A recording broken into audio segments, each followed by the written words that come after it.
بسم اللہ الرحمن الرحیم. آج کا ٹاپک ہمارا ہے ہم نے یہ تین افسانوی ادب میں سے تینوں سبق جو ہے وہ پڑھ ڈالیں.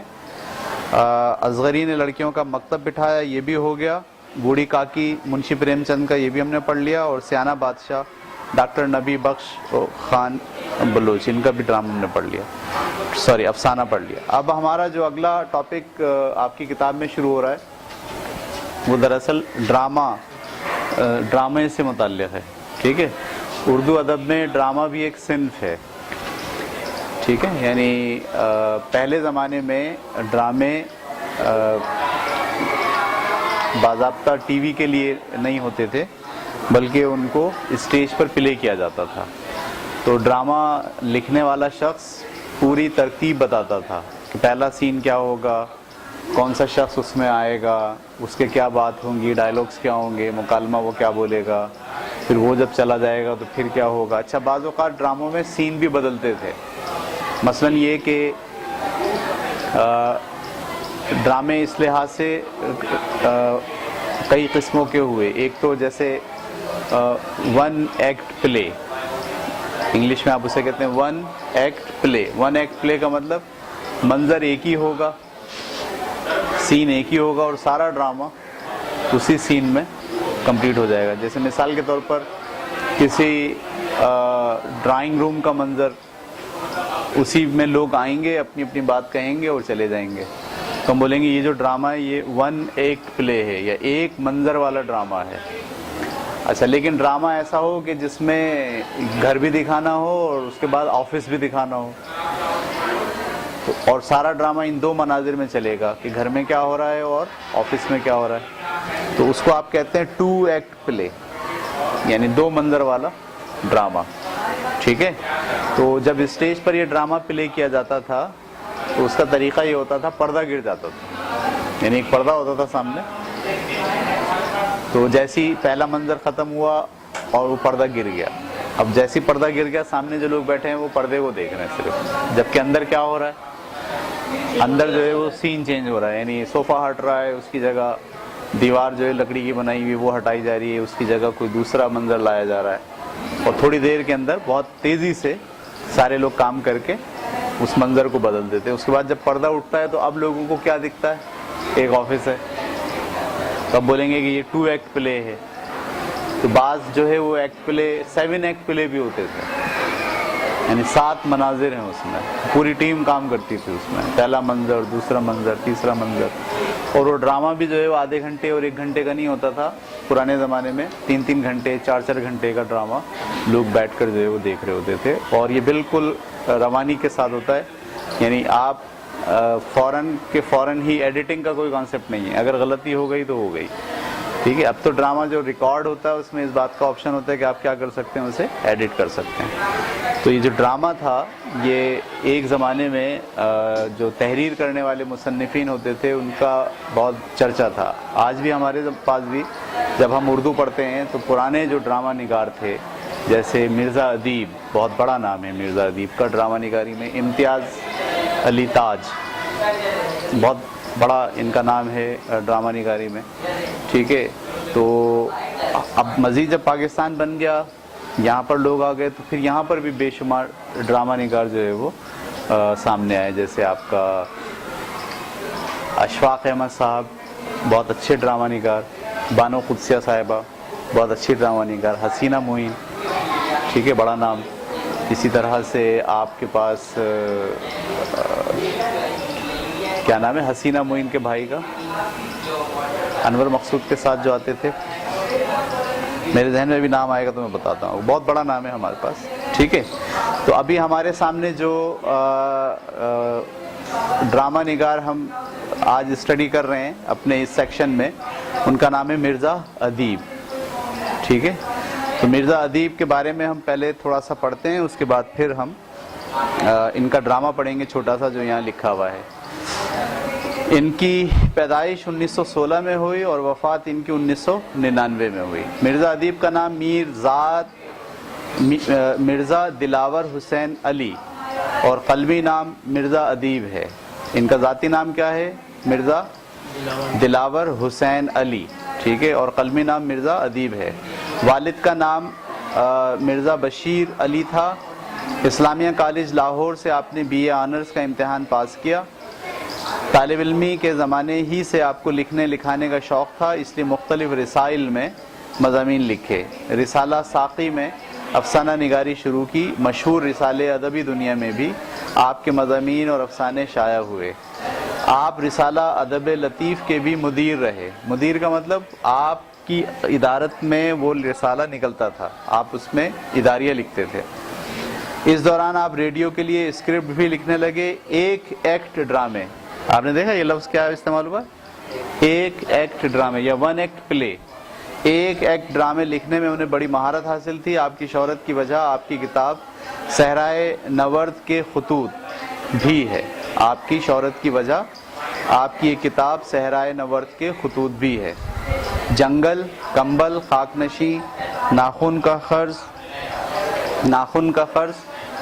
اور مٹی کا دیا، صحرا نورد کے رومان، آنسو اور ستارے، شیشہ میرے سنگ، فنکار، خوابوں کے مسافر، ستون، لہو اور قالین اور پس پردہ، فصیل شب، شیشے کی دیوار اور مامو جان آپ کے مشہور تخلیقات ہیں. ٹھیک ہے، ایک ڈرامے کا نام انہوں نے لیا نہیں ہے. مرزا ادیب کا بہت اچھا ڈرامہ ہے، ابھی میرے ذہن میں آئے گا تو میں آپ کو بتاؤں گا. 2 نام، ہاں وہ جو نام ہے ہمارے ہاں وہ ہے انور مقصود. انور مقصود بھی ایک بہت بہترین ڈرامہ نگار ہمارے ہاں موجود ہیں آج بھی. اور اگر آپ کہیں پرانے زمانے میں ڈرامہ آتا تھا 50-50 وہ انہوں نے لکھا ہے. مزاحیہ ڈرامے جتنے پرانے ہیں آپ زیادہ تر ان ڈراموں میں جب دیکھیں گے کہ کس نے لکھا ہے تو وہ انور مقصود نے لکھا ہے. تو انور مقصود جو ہے وہ ایک بڑا نام ہے ہمارے ہاں. ٹھیک ہے. اچھا، مرزا ادیب کا ایک بہت ہی امپورٹنٹ ڈرامہ ہے، ابھی میرے ذہن میں نام آئے گا تو میں آپ کو بتاؤں گا. شاید نام اس لیے نہیں ڈالا کہ وہ چاہتے ہیں بچے اس کو نہ پڑھیں، شاید اس لیے اس کا نام یہاں نہیں ڈالا. ٹھیک ہے، چلیے جناب اب ہم پڑھنے جا رہے ہیں ان کا ڈرامہ شہید. پیج نمبر 74 پر ایک ڈرامہ ہے شہید، اور دیکھتے ہیں کہ کیا یہ 1 ایکٹ پلے ہے یا 2 ایکٹ پلے ہے. ٹھیک ہے، میرا خیال ہے یہ بھی 1 ایکٹ پلے ہوگا. مقام شہر قصور کی ایک نواحی بستی، جائے وقوع ایک 2 منزلہ مکان کا نچلا کمرہ، وقت شام. یعنی یہ منظر آپ کو انہوں نے بتا دیا. زمانہ 6 ستمبر 1966. تو جب ڈرامہ نگار لکھتا ہے تو وہ منظر کشی بھی کرتا ہے، یعنی وہ بتانے کی کوشش کرتا ہے کہ کیمرہ جس ٹائم سٹارٹ لے گا تو کہاں سے لے گا. ٹھیک ہے، تو وہ بتائے گا کہ زمانہ کون سا چل رہا ہے، 6 ستمبر کا ہے، اور شہر قصور کی ایک نواحی بستی ہے، اور ایک 2 منزلہ مکان ہے. اس کے نچلے کمرے کو باہر سے اسے پوز کرنا ہے، اور منظر کا جو ٹائم ہوگا وہ کیا ہوگا، شام ہوگا. کردار رضیہ. اب یہ پہلے کردار انہوں نے یہاں لکھ دیا. رضیہ 11-12 سال کی ایک لڑکی، اس کے ماں ہیں، اس کا باپ ہے شاداں. ماں باپ شاداں اور ایک سایہ. منظر، ماں باپ شاداں اور ایک سایہ، یعنی یہ سارے کیریکٹر ہیں اس میں. رضیہ، اس کی ماں، اس کا باپ، وہ کوئی اور شخصیت ہے جس کا نام ہے شاداں، اور ایک سایہ. صحیح ہے، سایہ بھی اس میں ایک کیریکٹر ہے. منظر، کمرے کو دیکھ کر یہ تاثر ہوتا ہے کہ ستمبر 1965 کی بھارتی بمباری سے یہ مکان کافی حد تک متاثر ہو چکا ہے، اور اب گھر والے بھی اس کی آرائش اور رکھ رکھاؤ کی طرف توجہ نہیں دیتے. کمرے میں مختصر سا سامان ہے، وہ بھی کسی ترتیب سے نہیں رکھا گیا. ایک میز پر 2 گلدان پھولوں سے یکسر خالی پڑے ہیں. چائے کی ٹرے میں 2-3 خالی پیالیاں اور ایک پلیٹ پڑی ہے. دیوار پر جاوید کی 1 فٹ سے کچھ کم چوڑی تصویر کے رنگین فریم پر ایک سنہری ہار پڑا ہے. ٹھیک ہے، یہ منظر ہے پہلا جواب. رضیہ میز کے پاس ایک کرسی پر اس انداز سے بیٹھی ہے کہ اس کا منہ میز کے سرے پر جھکا ہوا ہے. بازو سے اس نے اپنے چہرے اور چہرے کے کو حلقے میں لے رکھا ہے. اس کا جسم مسلسل کانپ رہا ہے، معلوم ہوتا ہے سسکیاں بھر رہی ہے. دیکھیے، آپ جو ڈرامہ نگار ہوتا ہے اس کی یہ خوبی ہوتی ہے کہ وہ ایک ایک منظر کو، ایک ایک احساس کو، اور جو اداکاری کر رہا ہے اس کے حلیے کو، اس کے ایکشن کو بھی اپنے الفاظ کے اندر یہاں پر لکھ دیتا ہے۔ صحن سے ماں کمرے میں داخل ہوتی ہے، 40 کے لگ بھگ عمر، اداس چہرہ، غمناک آنکھیں، وہ بیٹی پر آنکھیں جمائے آگے بڑھتی ہے، اس کے پاس آ کر جھک کر آہستہ سے اس کے سر پر ہاتھ رکھ دیتی ہے۔ رضیہ کی کپکپاہٹ اور بڑھ جاتی ہے۔ ماں: رضیہ، نہ بیٹی، نہ رو مت۔ رضیہ کیا کہہ رہی ہے؟ نہ بیٹی، نہ رو مت۔ رضیہ: امی، یعنی اور تیز وہ بولنا شروع کرتی ہے۔ ماں: اٹھو، اٹھ بیٹھو بیٹی، میری رانی اٹھو، اس کے دائیں بازو پر ہاتھ رکھ دیتی ہے۔ اٹھو، اٹھ بیٹھو رضیہ۔ رضیہ اٹھنے لگتی ہے، بدستور سسکیاں بھر رہی ہے، آنکھیں سوج رہی ہیں، اٹھ کر نظریں جھکائے کھڑی ہو جاتی ہے۔ ماں شفقت سے اس کے سر پر ہاتھ پھیرتی ہے۔ رضیہ لمحہ بھر کے لیے ماں کو دیکھتی ہے، پھر اپنا چہرہ دونوں ہاتھوں سے ڈھانپ کر روتی ہوئی ماں سے لپٹ جاتی ہے۔ ماں: بیٹی بس، اب چپ ہو جا۔ رضیہ باہر جانے لگتی ہے۔ ماں غمگین نگاہوں سے اسے دیکھتی رہتی ہے۔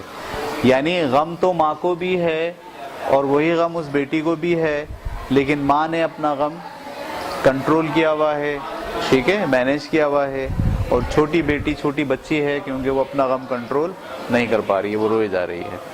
اتنے میں باپ صحن کے دروازے سے اندر آتا ہے، ادھیڑ عمر کا آدمی، آنکھوں پر اینک، ہاتھ میں چھڑی، کرتے پاجامے اور واسکٹ میں ملبوس، چہرہ افسردہ مگر افسردگی پر قابو پائے ہوئے۔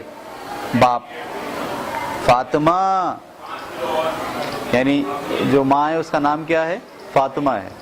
ماں ٹرے وہیں رکھ دیتی ہے، شوہر کی طرف دیکھتی ہے۔ آپ کہاں چلے گئے تھے؟ نہیں، یہ کنفرم نہیں ہے کہ عورت کا نام فاطمہ ہے، اس نے آواز دی ہے کس کو؟ فاطمہ کو۔ ٹرے وہیں رکھ دیتی ہے، شوہر کی طرف دیکھتی ہے۔ آپ کہاں چلے گئے تھے؟ باپ: کہیں نہیں، یہیں تھا۔ رضیہ کہاں ہے؟ ماں: میں اندر آئی تو میز پر سر رکھے رو رہی تھی۔ باپ: بچی ہے نا، صبر آتے آتے آئے گا۔ ماں: اور آج کے دن تو زخم تازہ ہو گئے ہیں ہم سب کے۔ باپ تصویر کی طرف دیکھ کر: یہ ہار کس نے ڈالا ہے؟ آگے بڑھ کر چھڑی رکھ دیتا ہے اور تصویر کو قریب سے دیکھنے لگتا ہے۔ ماں: رضیہ نے بھائی کے گلے میں تو نہ ڈال سکی، اس کی تصویر فقرہ پورا نہیں کر پاتی، دوپٹے کے پلو سے آنسو پہنچنے لگتی ہے۔ ماں کو بھی غم ہے۔ باپ: یہ سعادت دنیا میں بہت خوش قسمت کے حصے میں آتی ہے، شہادت کو تم کیا سمجھتی ہو؟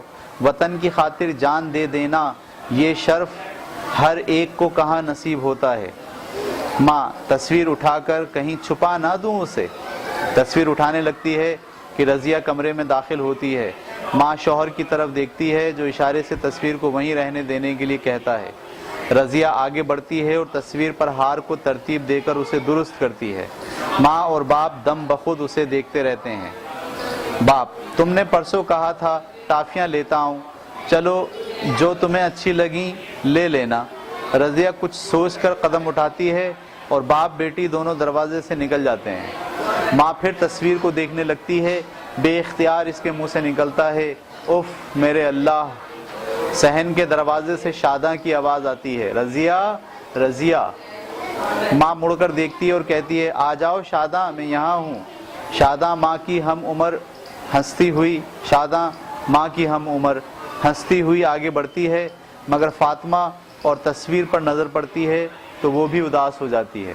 اس کا مطلب ہے جو ماں ہے اس کا نام فاطمہ ہی ہے۔ شاداں: کیا بات ہے بہن، آج دن بھر اوپر نہیں آئی؟ میں تو سمجھتی تھی آج تم لوگ گھر پر نہیں ہو، اتنی خاموشی تھی تمہارے ہاں۔ ماں: ہم تو کہیں نہیں گئے، گھر ہی میں رہے سارا دن۔ شاداں: کوئی آواز ہی نہیں تھی، نہ تمہاری نہ رضیہ کی۔ ماں: کیا بتاؤں بہن۔ شاداں: خیر تو ہے، کیا بات تھی؟ ماں: آج جاوید کی 24ویں سالگرہ ہوئی۔ شاداں: 6 ستمبر کو؟ ماں: یہی اس کے پیدا ہونے کا دن ہے، اور اسی دن شدت احساس سے خاموش ہو جاتی ہے۔ یہی دن تھا اور وہ چھٹی پر آیا تھا، صبح سے گھر میں رونق تھی، میری رضیہ نے گھر میں رنگا رنگ جھنڈیاں لگائی تھیں، سب عزیز ہمسائے اس کے دوست جمع ہوئے تھے، اتنی چہل پہل اور ہنگامہ تھا کہ شادی کا سا سما لگتا تھا۔ رضیہ کو بھائی کی سالگرہ منانے کا بہت شوق تھا، دوست احباب جاوید کو تحفہ دے رہے تھے۔ رضیہ نے خود پیسے جمع کر کے جو ہار خریدا تھا وہ الماری میں سے نکال کر خوشی خوشی بھائی کی طرف لیے چلی آ رہی تھی۔ ماں رک گئی، یعنی یہ بات کہتے کہتے رک گئی۔ دروازے پر دستک ہوئی، جاوید کو ڈیوٹی پر حاضر ہونے کا حکم ملا تھا۔ وہ حکم ملتے ہی جانے لگا۔ ہم نے روکا تو کہنے لگا، ماں وطن نے مجھے پکارا ہے، اب میں کسی اور کام کے لیے نہیں رک سکتا۔ شاداں اسی وقت چلا گیا؟ ماں اسی لمحے بہن کہتی رہ گئی، بھائی جان گلے میں ہار ڈلوا لو، مگر بولا واپس آ کر ہی ہار گلے میں ڈالوں گا۔ رضیہ اور چلا گیا۔ روشنی مدھم ہو چکی ہے، صحن کے دروازے سے ایک سایہ بڑھتا دکھائی دیتا ہے۔ صحن کے دروازے سے ایک سایہ بڑھتا دکھائی دیتا ہے۔ یکایک رضیہ کی آواز ابھرتی ہے، رضیہ بھائی جان آپ؟ جاوید رضیہ بھائی جان آپ کہاں تھے آپ؟ جاوید یہاں وہاں ہر جگہ ہر مقام پر، کہاں نہیں تھا میں؟ یہ سایہ ہے اس کا، صحیح ہے، جیسے آپ سمجھ لیں روح ہے اس کی۔ رضیہ آپ تو میدان جنگ سے لوٹے ہی نہیں تھے، ابا جان کہتے تھے انہوں نے آپ کا لہو بھرا جسم دیکھا تھا، اور بھائی جان آپ بھائی جان ہیں نا؟ جاوید تم دیکھ نہیں رہی مجھے؟ رضیہ ہائے ہمیں آپ کا کتنا انتظار تھا۔ جاوید مجھے معلوم تھا میری پیاری بہن میرا انتظار کر رہی ہوگی۔ رضیہ معلوم ہے آج کون سا دن ہے؟ جاوید 6 ستمبر میری سالگرہ کا دن۔ جاوید تم دیکھ نہیں رہی مجھے؟ رضیہ ہائے ہمیں آپ کا کتنا انتظار تھا۔ جاوید وہ ہار میں اب بھی دیکھ رہا ہوں۔ رضیہ دیکھ رہے ہیں نا اپنی تصویر کے گرد؟ جاوید ہاں۔ رضیہ میری کتنی آرزو تھی کہ یہ ہار آپ کے گلے میں ڈالوں، مگر آپ چلے گئے۔ جاوید اسی لیے تو آیا ہوں۔ رضیہ کس لیے؟ وہ ہار اب بھی تم میرے گلے میں ڈال سکتی ہو۔ رضیہ اچھا کیوں نہیں؟ رضیہ تو اتاروں ہار؟ ہار فضا میں لہراتا ہے۔ رضیہ اوہ بھائی جان۔ جاوید اب تو خوش ہونا، پسند ہے یہ ہار آپ کو؟ رضیہ پوچھتی ہے۔ جاوید میری بہن کا ہار مجھے پسند کیوں نہ ہوگا؟ یہ ہار تو شفق اور قوس قزح کو گوند کر بنایا گیا ہے، کتنا پیارا کتنا خوبصورت ہے یہ ہار۔ رضیہ مگر بھائی جان آپ دروازے کی طرف کیوں دیکھ رہے ہیں؟ جاوید مجھے جانا ہے رضیہ۔ رضیہ نہیں بھائی جان۔ جاوید دیکھو میں نے تمہاری خواہش پوری کر دی، اب مجھے جانا ہے۔ رضیہ کیوں جانا ہے آپ کو؟ جاوید مجھے جانا ہے۔ جانا کہاں ہے؟ میں یہیں رہوں گا تمہارے آس پاس، صبح کی روشنی میں، دوپہر کی دھوپ میں، رات کے اندھیروں میں، ہر وقت تمہارے قریب۔ تم مجھے نہیں دیکھ سکتی مگر میں تمہیں دیکھا کرتا ہوں۔ سایہ پیچھے ہٹنے لگتا ہے، پیچھے ہوتا جاتا ہے۔ رضیہ کی بھائی جان کہتی آواز بڑھنے لگتی ہے۔ باپ کمرے میں داخل ہوتا ہے۔ باپ کیا ہوا رضیہ، کیا ہوا بیٹی؟ رضیہ بھائی جان ابھی یہیں تھے، میں نے ان کے گلے میں ہار ڈالا تھا۔ باپ بیٹی جانے والے کب لوٹ کر آتے ہیں؟ ماں اور شاداں بھی کمرے میں داخل ہوتی ہیں۔ حیرت سے شاداں پوچھتی ہے کیا معاملہ ہے؟ باپ کہتی ہے ابھی بھائی جان آئے تھے، میں نے ان کے گلے میں ہار ڈالا ہے۔ شاداں ہار تو وہ پڑا ہے بچی۔ شاداں آگے بڑھ کر ہار اٹھانے کی کوشش کرتی ہے، چیخ مار کر ہاتھ ہٹا لیتی ہے۔ سب یکدم کہتے ہیں کیا ہوا؟ شاداں لہو لہو، ہار پر لہو، سچ مچ لہو۔ ہمیں دیکھا آخری لائن، اس آخری لائن میں مصنف نے پورے ڈرامے کا احساس جو ہے وہ چھپا کے رکھ دیا۔